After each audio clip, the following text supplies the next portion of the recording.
नमस्ते मित्रों, मैं Shrimati Shantaben Haribhai Gajera English medium school YouTube video channel में आपका स्वागत है। आज हम बात करेंगे स्टैंडर्ड सब्जेक्ट हिंदी चैप्टर सवाल माल मन जवाब डॉक्टर कलाम। इसका साहित्य स्वरूप साक्षात्कार है यानी प्रत्यक्ष मुलाकात। इस पाठ के अंदर अब्दुल कलाम जी ने बच्चों के बारे में बच्चों के साथ बातचीत की है। जब हमारे राष्ट्रपति अब्दुल कलाम यानी अबुल पाकिर जैनुलब्दीन हमारे राष्ट्रपति थे, तब वो बच्चों से मिलते थे और उनसे रूबरू मुलाकात करके वो उनके प्रश्नों के जवाब देते थे। तो ये बात उनकी इसी बात पर आधारित है। हमारे जो राष्ट्रपति थे वो बच्चों से बहुत ही प्यार करते थे। उनके जो सवाल होते थे उनके सवालों के वो बहुत अच्छे से जवाब देते थे और बच्चे भी बहुत अच्छे से सवाल करते थे। वो ऐसे भी सवाल करते थे कि हमारे देश में आगे क्या करना चाहिए या किस तरह से करना चाहिए, या अभी जो राजनीति की जो प्रणाली चल रही है कि वीआईपी है तो उसको इतना सारा खर्चा करना चाहिए नहीं चाहिए। तो ऐसे बहुत सारे ऐसे अलग अलग वो सवाल करते थे और कलाम साहब अपने हिसाब से बच्चों को बहुत प्यार से समझाते थे। तो आइए हम पाठ की ओर आगे बढ़ते हैं। प्रश्नकर्ता आर अरविंद, कक्षा 3, सेंट मेड स्कूल, चेन्नई। क्या आपने बचपन की कोई यादगार घटना हमें सुना सकते हैं? डॉक्टर कलाम। कक्षा 5वीं के मेरे शिक्षक शिव सुब्रमण्यम अय्यर की एक बात मुझे याद है। एक दिन कक्षा में वे हमें बता रहे थे कि कोई पक्षी कैसे उड़ता है। उन्होंने हमें रामेश्वर के समुद्र तट पर ले जाकर इसका जीवंत उदाहरण दिया। वह ऐसी यादगार घटना थी जो मेरे मन मस्तिष्क में हमेशा के लिए बैठ गई। इसी से मुझे आगे विज्ञान पढ़ने की प्रेरणा मिली। बच्चों ने कलाम साहब से पूछा कि आपकी ऐसी बचपन की कोई घटना है जो आप हमें सुना सकते हैं। तो कलाम साहब ने कहा कि मेरे जो सर थे, मेरे जो शिक्षक थे, उन्होंने मुझे जीवंत उदाहरण दिया था कि वो मुझे नदी समुद्र तट ले गए और पक्षी किस तरह से उड़ते हैं उसका उन्होंने जीवंत उदाहरण दिया था। तो यह देखकर मुझे विज्ञान की ओर रस पैदा हुआ और मैं विज्ञान में आगे बढ़ी। प्रश्नकर्ता सरयू मकर, कक्षा 5, वाल्मीकि नगर हिंदी माध्यमिक शाला, नागपुर। बचपन में हमें किस भाषा को प्रमुखता देनी चाहिए? तो डॉक्टर कलाम क्या कहते हैं? मैंने स्वयं माध्यमिक शिक्षा तक की पढ़ाई अपनी मातृभाषा के माध्यम से पूरी की। कॉलेज और उससे आगे की शिक्षा अंग्रेजी माध्यम की संस्थाओं में हुई। मेरा मानना है कि हम कॉलेज में भी माध्यम के रूप में मातृभाषा का चुनाव कर सकते हैं, क्योंकि युवा अपनी मातृभाषा में ही सोचता है, उसी में ही अपनी बात सहजता से कहने में सक्षम होता है। पर इससे कोई भी दो राय नहीं कि वैश्विक स्तर पर संपर्क के लिए हमें अंग्रेजी जैसी एक संपर्क भाषा की नितांत आवश्यकता है। कलाम साहब भी यही मानते हैं कि बच्चों को यदि शिक्षण देना चाहिए तो वो उनकी मातृभाषा में देना चाहिए।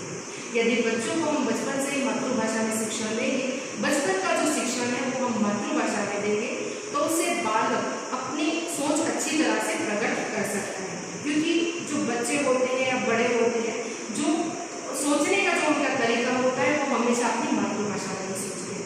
कलाम साहब कहते हैं कि मैं बचपन की जो कक्षा मेरी पढ़ाई थी वो मातृभाषा में थी और कॉलेज की जो पढ़ाई थी वो अंग्रेजी माध्यम में थी। लेकिन ये भी बात सच है कि अभी हम वैश्विक स्तर पर संपर्क के लिए जो भाषा का इस्तेमाल करते हैं तो वो इंग्लिश है। तो वो हमें संपर्क के लिए इंग्लिश भाषा का इस्तेमाल करना चाहिए ताकि हम अच्छे से कर पाए। लेकिन हमारे जो प्राथमिक शिक्षण है वो हमारा मातृभाषा में ही होना चाहिए। प्रश्नकर्ता और पटेल, कक्षा 5, चंदूलाल विद्या मंदिर, मुंबई। यदि हम आपकी तरह बनना चाहें तो हमें क्या करना चाहिए? एक छोटा सा बच्चा है, कलाम साहब से पूछता है कि यदि मुझे आपकी तरह बनना है तो मैं क्या कर सकता हूँ? कलाम साहब, जब आप युवा अवस्था में कदम रखें तभी आपको जीवन में लक्ष्य निर्धारित कर लेना होगा। हमेशा कुछ बड़ा सोचो। जैसे ही अनुभूति हो कि आप आखिर बनना क्या चाहते हैं, तभी से उस दिशा में प्रयास करो। श्रम प्रारंभ करो। कहने का अर्थ यही है कि जी को मेहनत करो। जो आप आगे की ओर बढ़ोगे, आपका सामना बाधाओं तथा कठिनाइयों से होगा। आपको अपने अंदर दृढ़ साहस पैदा करना होगा। समस्याओं को पराजित करने में महारत हासिल करनी होगी।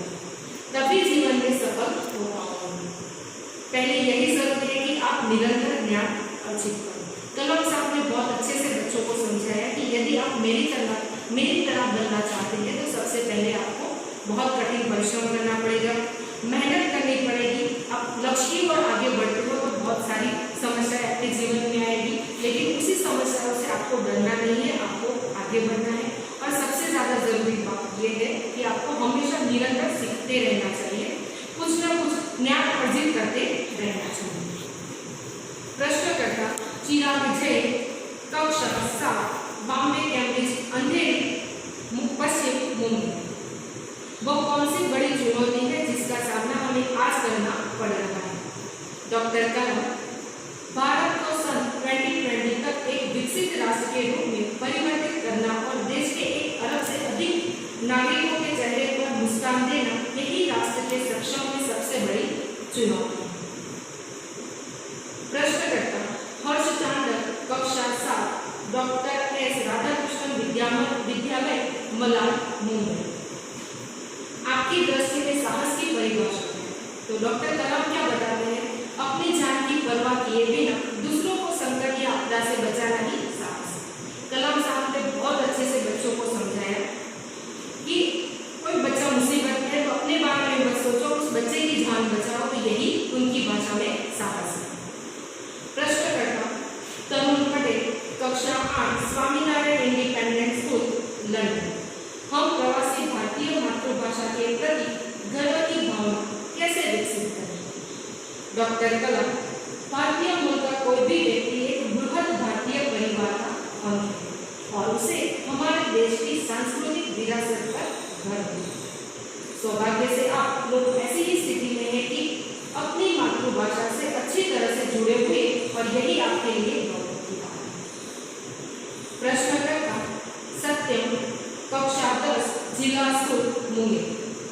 जो भी बच्चे आपसे मिलते हैं वे कहते हैं कि एक प्रसिद्ध वैज्ञानिक, इंजीनियर, डॉक्टर आदि बनना चाहते हैं, पर किसान, मजदूर और कलाकार भी किसी राष्ट्र के लिए उतने ही महत्वपूर्ण हैं। हम ऐसे ही परिवार से आते हैं, हमारे लिए आपका क्या संदेश है? एक बच्चा है, उसने कलाम साहब से पूछा कि सभी बच्चे डॉक्टर, इंजीनियर या वकील बनना चाहते हैं, लेकिन कोई बच्चा ये नहीं कहता कि मैं खेडूत बनूं या कलाकार बनूं या मजदूर बनूं। मैं ऐसे ही परिवार से बिलोंग करता हूं, मैं ऐसे ही परिवार से आता हूं, तो आपका हमारे जैसे बच्चों के लिए क्या संदेश है? तो डॉक्टर कलाम ने बहुत ही सुंदर जवाब दिया, किसान, मजदूर, कलाकार और दस्तकार ये सभी हमारे राष्ट्र के अभिन्न अंग हैं। राष्ट्र निर्माण में हमें उन सभी की सेवाओं की समान रूप से दरकार है। आप सभी को चाहिए कि अपने अपने क्षेत्रों में खूब उन्नति करें। रोहित चतुर्वेदी, कक्षा 11, इस्लामिया इंटर कॉलेज, इटावा। आप कहते हैं कि भारत 2020 तक विकसित राष्ट्र बन जाएगा, पर निरंतर बढ़ती जनसंख्या और बेरोजगारी इससे संभवतः होने देगी। डॉक्टर कलाम विकास स्वयं जनसंख्या वृद्धि को रोकने की अचूक औषधि है। इससे जन शिक्षा, विशेषकर स्त्री शिक्षा की बात भी संबंधित है। इससे छोटा परिवार, सुखी परिवार की मान्यता को बल मिलता है। भारत 2020 का मिशन यहाँ के युवाओं को रोजगार से पर्याप्त अवसर सुलभ कराएगा। ग्रामीण क्षेत्रों में बड़ी संख्या में उद्योग धंधे स्थापित किए जाएंगे, जिससे उन क्षेत्रों में रोजगार के प्रचुर अवसर पैदा होंगे। कलाम साहब कहते हैं कि भारत को यदि विकसित राष्ट्र बनाना है, 2020 तक हमें उसे विकसित राष्ट्र बनाना है, तो सबसे पहले हमें शिक्षा पर भार देना चाहिए। यदि हमारी जनता शिक्षित होगी तो जनसंख्या अपने आप कम हो जाएगी। खासकर स्त्री शिक्षा को उन्होंने ज्यादा महत्व दिया है, क्योंकि कलाम ने स्त्री शिक्षा को ज्यादा महत्व दिया है, क्योंकि किसी भी घर का आधार होती है स्त्री। वो बच्चों को पढ़ाती है, लिखाती है, उसका पालन पोषण करती है। यदि माँ शिक्षित होगी तो वो बच्चों को अच्छे से शिक्षण दे पाएगी, और ऐसे अवसर हम पैदा करेंगे ताकि जो युवा वर्ग है उनको अपनी रोजी रोटी के लिए, उनके लिए सुलभ अवसर पैदा हो सके। प्रश्नकर्ता और श्वेता, कक्षा 12, तेजस हाई स्कूल, बड़ौदा। आपको ऐसा क्यों लगता है कि 2020 तक भारत विकसित राष्ट्र बन जाएगा? डॉक्टर कलाम भारत की जनसंख्या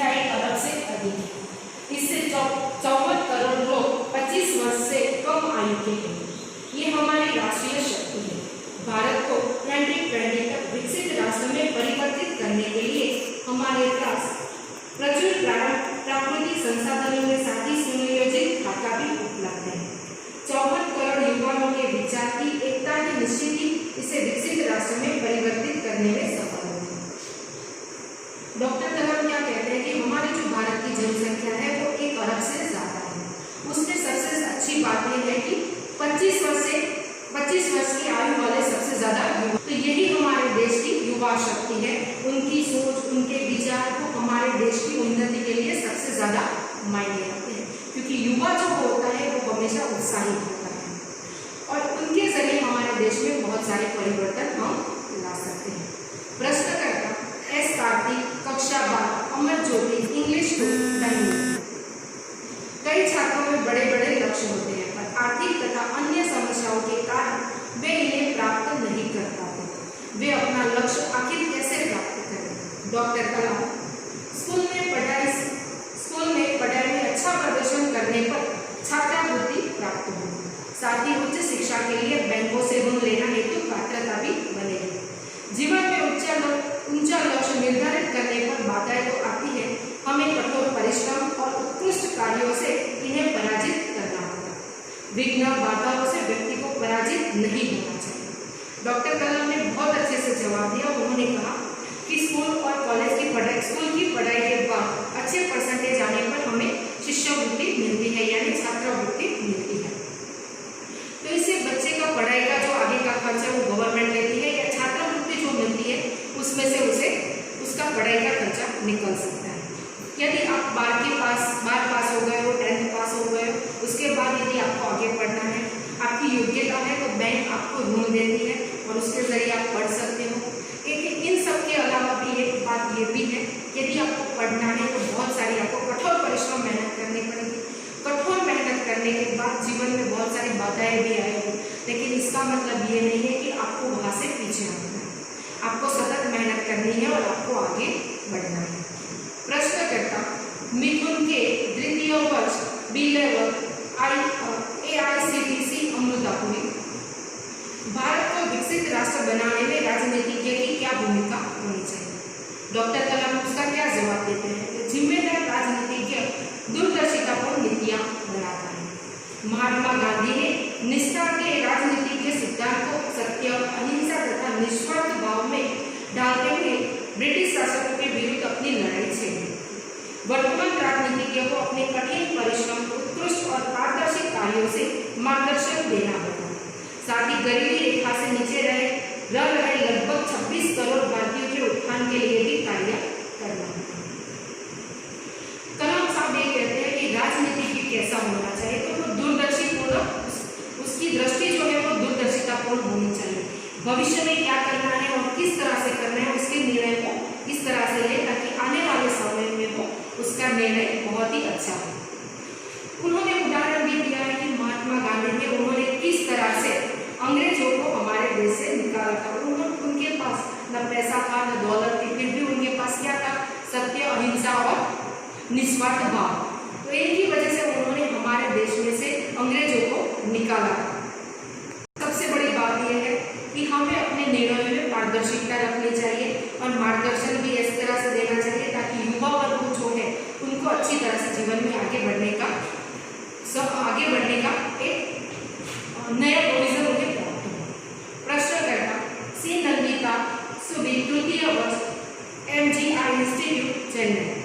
रक्षा की दृष्टि से विजन 2020 का लक्ष्य पाने में महिलाएं की क्या भूमिका हो सकती है?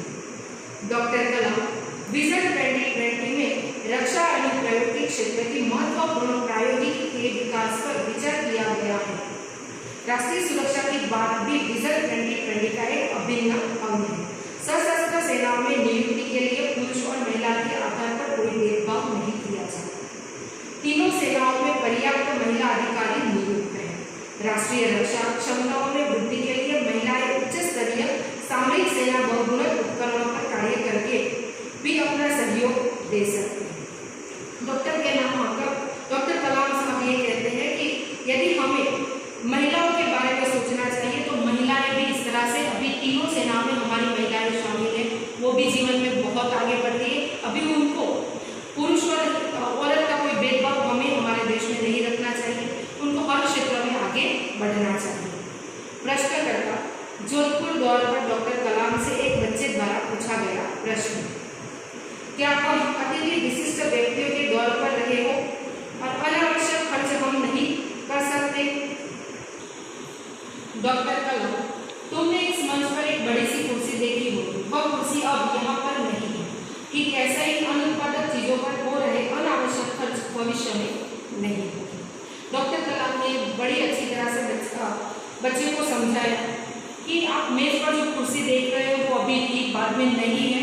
तो इस तरह से भविष्य में भी हमारे जो नेता हैं, मंत्री हैं या जो भी वो आगे आएगा, तो वो ये सारे अनुत्पादक खर्च, जो बिना वजह के जो खर्च हैं, वो सारे खर्च कम कर देंगे। तो भविष्य में ऐसी बहुत सारी अच्छी चीज़ें हो सकती हैं।